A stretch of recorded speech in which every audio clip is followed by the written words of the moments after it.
आज है 5 अक्टूबर रविवार का दिन। नमस्कार। हरकारा के इस ऑडियो अंक में आपका स्वागत है। हरकारा लेकर आया है आज के न्यूज़लेटर का पॉडकास्ट, जिसे आपके लिए तैयार किया है निधिश त्यागी के साथ राजेश चतुर्वेदी, गौरव नौरियाल और फलक अफशान ने। जिन खबरों का जिक्र हम यहाँ कर रहे हैं, उनके लिंक्स और विस्तृत जानकारी मूल न्यूज़लेटर में है। सुनिए ऑटोमेटेड आवाज़ में हरकारा, यानी हिंदी भाषियों के लिए क्यूरेटेड न्यूज़लेटर। जरूरी खबरें और विश्लेषण। शोर कम, रोशनी ज्यादा। आज बात करेंगे गायक जुबिन गर्ग की मौत पर हुए सनसनीखेज दावे की, जिसमें उनके ही बैंडमेट ने जहर दिए जाने का आरोप लगाया है। साथ ही जानेंगे कि कैसे जहरीले कफ सिरप ने मध्य प्रदेश में 11 बच्चों की जान ले ली और अब 3 राज्यों में इसे बैन कर दिया गया है। लद्दाख में तनाव जारी है, सरकार ने नेताओं पर ठीकरा फोड़ा है, और सोनम वांगचुक की रिहाई पर आज सुप्रीम कोर्ट में सुनवाई है।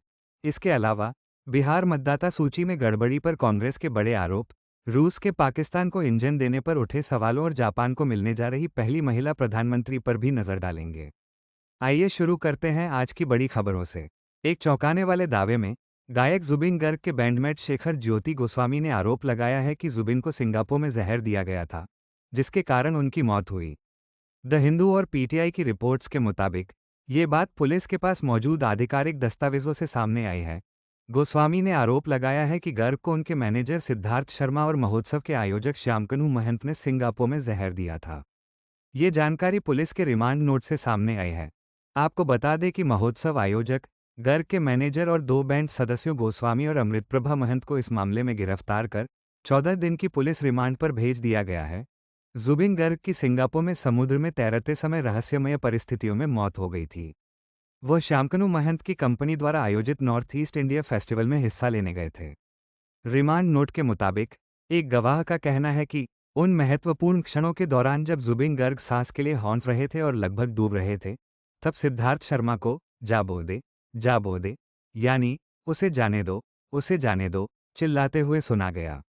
गवाह ने इस बात पर भी जोर दिया कि जुबिन गर्ग एक विशेषज्ञ तैराक थे और इसलिए डूबने से उनकी मौत नहीं हो सकती थी।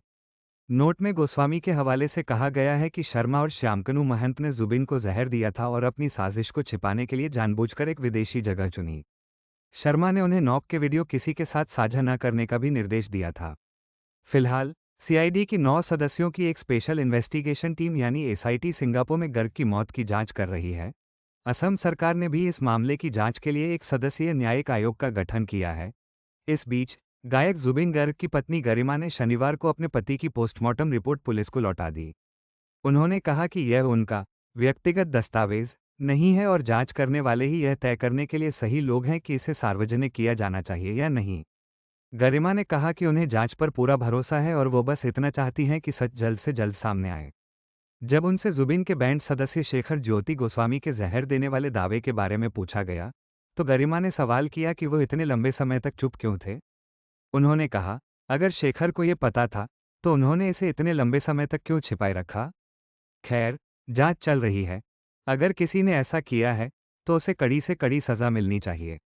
मध्य प्रदेश में जहरीले कफ सिरप से मरने वाले बच्चों की संख्या 11 हो गई है, जिसके बाद राज्य सरकार ने कोल्ड्रिफ नाम की इस दवा पर प्रतिबंध लगा दिया है। तमिलनाडु के बाद शनिवार को केरल ने भी इस दवा को बैन कर दिया। मध्य प्रदेश में 27 दिनों के अंदर जिन 11 बच्चों की मौत हुई है, उन सभी की उम्र 1 से 5 साल के बीच थी। ये कफ सिर्फ तमिलनाडु के कांचीपुरम में बनाया जा रहा था। उधर राजस्थान में भी डेक्स्ट्रोमेथोर्पन हाइड्रोब्रोमाइड कफ सिरप से शनिवार को तीसरे बच्चे की मौत हो गई। चूरू के 6 साल के बच्चे को जयपुर के जेके लोन अस्पताल में भर्ती कराया गया था, जहां उसने दम तोड़ दिया।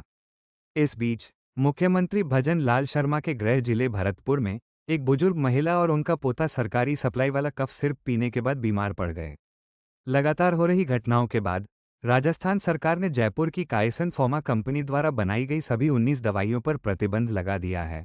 हालांकि राज्य के स्वास्थ्य मंत्री गजेंद्र सिंह खीवसर ने एक समिति की रिपोर्ट का हवाला देते हुए कहा कि मौतें कफ सिरप के कारण नहीं हुई हैं।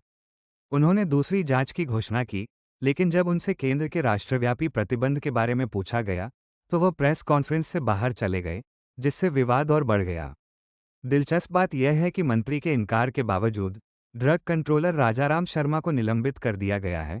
उन पर नकली दवाएं बनाने वाली कंपनियों को संरक्षण देने का आरोप है। वहीं मध्य प्रदेश के छिंदवाड़ा में कफ सिरप पीने से अब तक 11 बच्चों की मौत हुई है। State food and drug controller Dinesh Kumar Maurya ने बताया कि कोल्ड ड्रिप सिरप में डाइथिलीन ग्लाइकॉल पाया गया, जिसकी मात्रा तय सीमा से बहुत ज़्यादा थी। इसी वजह से यह सिर्फ जहरीला हो गया। मुख्यमंत्री मोहन यादव ने सभी 11 बच्चों के परिवारों को 4-4 लाख रुपए की मदद देने की घोषणा की है। इस बीच केंद्रीय औषधि मानक नियंत्रण संगठन यानी सीडीएससीओ ने 6 राज्यों में दवा बनाने वाली इकाइयों का निरीक्षण शुरू कर दिया है। ये इकाइयां हिमाचल प्रदेश, उत्तराखंड, गुजरात, तमिलनाडु, मध्य प्रदेश और महाराष्ट्र में स्थित हैं। 24 सितंबर को लेह में हुई हिंसा के हफ्तों बाद भी लद्दाख में तनाव बना हुआ है। इस हिंसा में 4 लोगों की मौत हो गई थी और लगभग 90 लोग घायल हुए थे। टेलीग्राफ की रिपोर्ट के अनुसार अधिकारी इस स्थिति के लिए निहित स्वार्थों को जिम्मेदार ठहरा रहे हैं, जबकि जलवायु कार्यकर्ता सोनम वांगचुक का भविष्य अधर में लटका हुआ है। शनिवार को एक प्रेस बयान में मुख्य सचिव पवन कोतवाल ने उन लोगों की निंदा की जिन्होंने उनके मुताबिक शांति प्रयासों को नाकाम कर दिया। उन्होंने कहा, हमें विश्वास है कि जांच से यह साबित होगा कि कुछ नेताओं ने नकारात्मक तरीके से काम किया और लद्दाख के भविष्य के साथ खिलवाड़ किया। ये बयान तब आया है जब लद्दाख बौद्ध एसोसिएशन और कारगिल डेमोक्रेटिक अलायंस ने 6 अक्टूबर को केंद्र के साथ होने वाली बैठक में शामिल होने से इनकार कर दिया है। उनकी मांग है कि जब तक मौतों की न्यायिक जांच का आदेश नहीं दिया जाता और सोनम वांगचुक समेत सभी बंदियों को रिहा नहीं किया जाता, तब तक वे बातचीत नहीं करेंगे।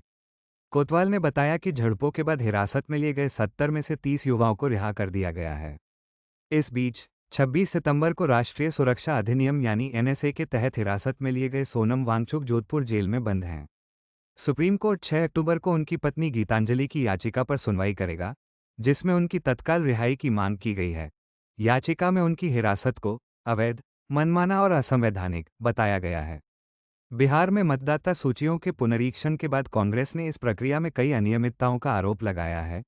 द हिंदू की रिपोर्ट के अनुसार पार्टी ने दावा किया है कि कुछ निर्वाचन क्षेत्रों में जितने मतदाताओं के नाम हटाए गए हैं, वह संख्या पिछले विधानसभा चुनाव में जीत के अंतर से भी ज्यादा है। कांग्रेस महासचिव जयराम रमेश ने आरोप लगाया कि चुनाव आयोग सत्तारूढ़ दल के हाथों की कठपुतली है और उसने बीजेपी और उसके सहयोगियों को फायदा पहुंचाने के लिए ये काम किया है। उन्होंने एक समाचार रिपोर्ट का स्क्रीनशॉट साझा करते हुए कहा कि बिहार के जमुई में एक ही घर में 247 लोग दिखाए गए थे और अंतिम मतदाता सूची में कई गड़बड़ियां हैं। रमेश ने कहा, चिंताजनक बात यह है कि कुछ विधानसभा क्षेत्रों में हटाए गए मतदाताओं के नामों की संख्या पिछले चुनावों के जीत के अंतर से भी ज्यादा है। समाजवादी पार्टी के एक प्रतिनिधिमंडल को पुलिस ने बरेली जाने से रोक दिया। इस प्रतिनिधिमंडल का नेतृत्व उत्तर प्रदेश विधानसभा में विपक्ष के नेता माता प्रसाद पांडे कर रहे थे। पुलिस ने पिछले हफ्ते आई लव मोहम्मद विवाद को लेकर हुई हिंसा के बाद वहां के संवेदनशील हालात का हवाला दिया। 83 वर्षीय पांडे को लखनऊ पुलिस ने उनके घर से ही निकलने की अनुमति नहीं दी। बरेली के जिलाधिकारी ने एक पत्र में कहा कि पांडे के दौरे से स्थिति और बिगड़ सकती है तथा कानून व्यवस्था भंग हो सकती है। पांडे ने इसे अलोकतांत्रिक बताते हुए कहा कि उनका इरादा सच्चाई जानने और जरूरतमंदों की मदद करने का था। आपको बता दें कि 26 सितंबर को शुक्रवार की नमाज के बाद आई लव मोहम्मद के पोस्टल लोगों को इकट्ठा होने से रोकने पर हिंसा भड़क उठी थी। पुलिस ने इत्तेहाद मिल्लत काउंसिल के अध्यक्ष मौलाना तौकीर रजा को झड़पों का मुख्य साजिशकर्ता बताते हुए गिरफ्तार कर लिया है। इस मामले में अब तक 10 एफआईआर दर्ज की गई हैं और 82 लोगों को जेल भेजा जा चुका है। इलाहाबाद हाईकोर्ट ने शनिवार को संभल में कथित तौर पर सरकारी जमीन पर बनी एक मस्जिद, एक मैरिज हॉल और एक अस्पताल पर बुलडोजर कार्रवाई पर रोक लगाने से इनकार कर दिया। कोर्ट ने मुस्लिम पक्ष द्वारा दायर याचिका को खारिज कर दिया। यह मस्जिद एक तालाब की जमीन पर बनाई गई थी। जस्टिस दिनेश पाठक की बेंच ने याचिका का निपटारा करते हुए मस्जिद कमेटी को निचली अदालत में जाने का निर्देश दिया। इससे पहले जिला प्रशासन ने मस्जिद के बगल में बने मैरिज हॉल को ध्वस्त कर दिया था और स्थानीय लोगों ने खुद ही मस्जिद की बाहरी दीवार को तोड़ना शुरू कर दिया था। इलाहाबाद हाईकोर्ट ने सोशल मीडिया पर पाकिस्तान जिंदाबाद पोस्ट करने के आरोपी व्यक्ति को शनिवार को जमानत दे दी। मेरठ के रहने वाले साजिद चौधरी पर भारतीय न्याय संहिता की धारा 152 के तहत मामला दर्ज किया गया था, जो भारत की संप्रभुता को खतरे में डालने से जुड़ी है। जमानत देते हुए जस्टिस संतोष राय ने टिप्पणी की कि ऐसा संदेश पोस्ट करना, जो नागरिकों के बीच गुस्सा भड़का सकता है, वो शत्रुता को बढ़ावा देने का मामला हो सकता है, लेकिन यह देश की संप्रभुता को खतरे में डालने के कड़े प्रावधानों के तहत नहीं आता। कोर्ट ने यह भी कहा कि सरकारी वकील ऐसा कोई सबूत पेश नहीं कर पाए जिससे ये साबित हो कि आरोपी ने भारत की अखंडता और संप्रभुता के खिलाफ कोई बयान दिया था। सिंगापुर में छुट्टी के दौरान 2 सेक्स वर्कर्स को लूटने और उन पर हमला करने के आरोपी 2 भारतीयों को 5 साल और 1 महीने की जेल के साथ साथ 12 कोड़े मारने की सजा सुनाई गई है। द स्ट्रेट्स टाइम्स की रिपोर्ट के मुताबिक 23 साल के अरोकियासामी डाइसन और 27 साल के राजेंद्रन माये लार्सन ने अपना जुर्म कबूल कर लिया। दोनों 24 अप्रैल को छुट्टी मनाने के लिए भारत से सिंगापुर पहुंचे थे।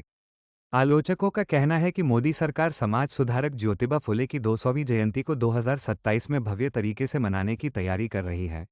उनका आरोप है कि यह राजनीतिक अवसरवाद है और बीजेपी अन्य पिछड़ा वर्ग यानी ओबीसी का समर्थन हासिल करने के लिए बहुजन प्रतीक को अपनाना चाह रही है।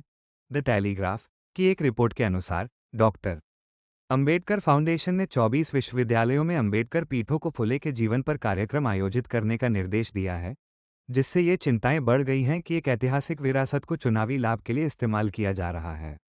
राजस्थान के बांसवाड़ा में प्रधानमंत्री मोदी की रैली के दौरान जब स्क्रीन 10 मिनट के लिए बंद हो गई, तो इसका असर तुरंत हुआ। राजस्थान की इन्फोटेक सचिव अर्चना सिंह को हटा दिया गया। इस घटना पर एक दिलचस्प तुलना सामने आई है। सालों से करदाता और पेशेवर आयकर, जीएसटी और एमसीए जैसे सरकारी पोर्टलों की तकनीकी गड़बड़ियों से जूझ रहे हैं। अदालतों को हस्तक्षेप करना पड़ा है और करदाताओं ने हजारों करोड़ का विलंब शुल्क भरा है, लेकिन इसके लिए किसी सचिव को बर्खास्त नहीं किया गया। यह विडंबना अपने आप में एक कहानी है कि प्रधानमंत्री को 10 मिनट की असुविधा करियर खत्म कर देती है, जबकि लाखों नागरिकों को सालों से हो रही परेशानी को सिर्फ शुरुआती दिक्कतें कहा जाता है। डेक्कन क्रॉनिकल में दिलीप चेरियन लिखते हैं कि यूपीएससी सिविल सेवा परीक्षा अब निर्णय क्षमता के बजाय याददाश्त को ज्यादा महत्व दे रही है। जो परीक्षा कभी विश्लेषण और तर्कशक्ति का परीक्षण करती थी, अब वह तथ्यों को रटने की दौड़ बन गई है। यह एआई और त्वरित सूचना के युग में अप्रासंगिक है। कोचिंग पर आधारित तैयारी सामाजिक और बौद्धिक विविधता को कम करती है और ऐसे अधिकारी तैयार करती है जो शासन करने से ज्यादा उद्धरण देने में बेहतर हैं। लेफ्टिनेंट जनरल सेवानिवृत्त एच.एस. पनाग का मानना है कि लद्दाख में चुशूल हवाई क्षेत्र को फिर से सक्रिय करना चीन के लिए एक मनोवैज्ञानिक संदेश है। उनका तर्क है कि संघर्ष की स्थिति में अगर भारत कैलाश रेंज के पूर्वी ढलानों पर कब्जा कर लेता है, तो इससे अंतर्राष्ट्रीय सीमा बहाल हो जाएगी और चीन के रुडोक शहर के लिए खतरा पैदा होगा। उनका मानना है कि यही कारण था कि जब भारत ने अगस्त 2020 में कैलाश रेंज की चोटी पर नियंत्रण हासिल कर लिया था, तो चीन पीछे हटने के लिए तैयार हो गया था। पिछले हफ्ते जैसे ही स्कूलों में दशहरा की छुट्टियां शुरू हुई, कर्नाटक के लगभग 2 लाख सरकारी स्कूल शिक्षकों ने जाति जनगणना का काम शुरू कर दिया। ये शिक्षकों से कराए जाने वाले गैर शैक्षणिक कामों का सिर्फ एक उदाहरण है। चुनाव ड्यूटी हो, जनगणना हो या बच्चों को पोलियो की ड्रॉप पिलाना, हर काम शिक्षकों के हवाले कर दिया जाता है। द हिंदू की एक रिपोर्ट के मुताबिक ये स्थिति किसी एक राज्य की नहीं, बल्कि पूरे देश की है, जहां शिक्षक अपने मूल काम यानी पढ़ाने से ज्यादा डेटा कलेक्शन और दूसरे सरकारी कामों के बोझ तले दबे हुए हैं। भारतीय क्रिकेट में बदलाव की लहरें अब वनडे टीम तक पहुंच गई हैं। शुभमन गिल को रोहित शर्मा की जगह भारत का नया वनडे कप्तान बनाया गया है। ये घोषणा ऑस्ट्रेलिया के खिलाफ 19 अक्टूबर से शुरू हो रही 3 मैचों की सीरीज से पहले की गई। मुख्य चयनकर्ता अजीत अगरकर ने कहा कि यह फैसला 2027 विश्व कप को ध्यान में रखकर लिया गया है। गिल के डिप्टी श्रेयस अय्यर होंगे। 38 वर्षीय रोहित शर्मा को अब 50 ओवर की टीम में एक बल्लेबाज के रूप में बनाए रखा गया है। संयुक्त राष्ट्र मानवाधिकार प्रमुख वोल्कर तुर्क ने कहा है कि अमेरिकी राष्ट्रपति डोनाल्ड ट्रंप की गाजा शांति योजना इस क्षेत्र में खून खराबे को हमेशा के लिए रोकने का एक महत्वपूर्ण अवसर है। इससे पहले इजरायली प्रधानमंत्री बेंजामिन नेतन्याहू ने कहा था कि इजरायल युद्ध को समाप्त करने के लिए ट्रंप की योजना के पहले चरण को लागू करने की तैयारी कर रहा है। ट्रंप ने शुक्रवार को इजरायल को गाजा पट्टी पर बमबारी रोकने का आदेश दिया था। कांग्रेस ने मोदी सरकार से सवाल किया है कि भारत के सबसे विश्वसनीय सहयोगियों में से एक रूस, पाकिस्तान के चीन निर्मित जेफ-17 लड़ाकू जेट के लिए उन्नत RD-9 इंजन की आपूर्ति क्यों कर रहा है। कांग्रेस महासचिव जयराम रमेश ने कहा कि यह प्रधानमंत्री नरेंद्र मोदी की व्यक्तिगत कूटनीति की विफलता है। उन्होंने आरोप लगाया कि मोदी की कूटनीति राष्ट्रीय हितों पर छवि निर्माण को प्राथमिकता देती है। जापान की सत्ताधारी कंजर्वेटिव पार्टी ने सनाई ताकाइची को अपना नया नेता चुना है, जिससे 64 वर्षीय ताकाइची के जापान की पहली महिला प्रधानमंत्री बनने का रास्ता साफ हो गया है। एक पूर्व मंत्री और टीवी होस्ट, ताकाइची को जापान की आयरन लेडी मार्गरेट थैचर से प्रेरित माना जाता है। हालांकि वो एक कट्टर कंजर्वेटिव हैं जो समलैंगिक विवाह का विरोध करती हैं और महिलाओं को शादी के बाद अपना सरनेम रखने की अनुमति देने वाले कानून के भी खिलाफ रही हैं। उनके सामने सुस्त अर्थव्यवस्था और अमेरिका के साथ संबंधों को संभालने जैसी बड़ी चुनौतियां हैं। वैज्ञानिक अब जीवित कोशिकाओं से कंप्यूटर बनाने की दिशा में काम कर रहे हैं। इसे बायोकंप्यूटिंग या विटवेयर कहा जा रहा है। बीबीसी की एक रिपोर्ट के अनुसार स्विट्जरलैंड के वैज्ञानिक लैब में मानव त्वचा कोशिकाओं से छोटे छोटे मिनी ब्रेन उगा रहे हैं, जिन्हें ऑर्गेनॉइड कहा जाता है। इन ऑर्गेनॉइड को इलेक्ट्रोड से जोड़कर कंप्यूटर की तरह इस्तेमाल करने की कोशिश की जा रही है। वैज्ञानिकों को उम्मीद है कि भविष्य में ऐसे जीवित डेटा सेंटर बनाए जा सकेंगे जो आज के कंप्यूटरों की तुलना में बहुत कम ऊर्जा का उपयोग करेंगे। हालांकि सबसे बड़ी चुनौती इन मिनी ब्रेन को लंबे समय तक जीवित रखने की है। आज के लिए इतना ही।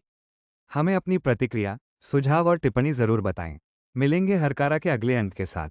आप हरकारा को सबस्टैक के अलावा WhatsApp, LinkedIn, Instagram, Facebook, YouTube, Spotify और ट्विटर यानी एक्स पर भी सुन और फॉलो कर सकते हैं। शोर कम, रोशनी ज्यादा। नमस्कार। जीते हैं यहाँ दुनिया को धोखा देकर। आज की ताजा खबर, आज की ताजा खबर, आज की ताजा खबर। आओ काका जी इधर, आओ मामा जी इधर, सुनो दुनिया।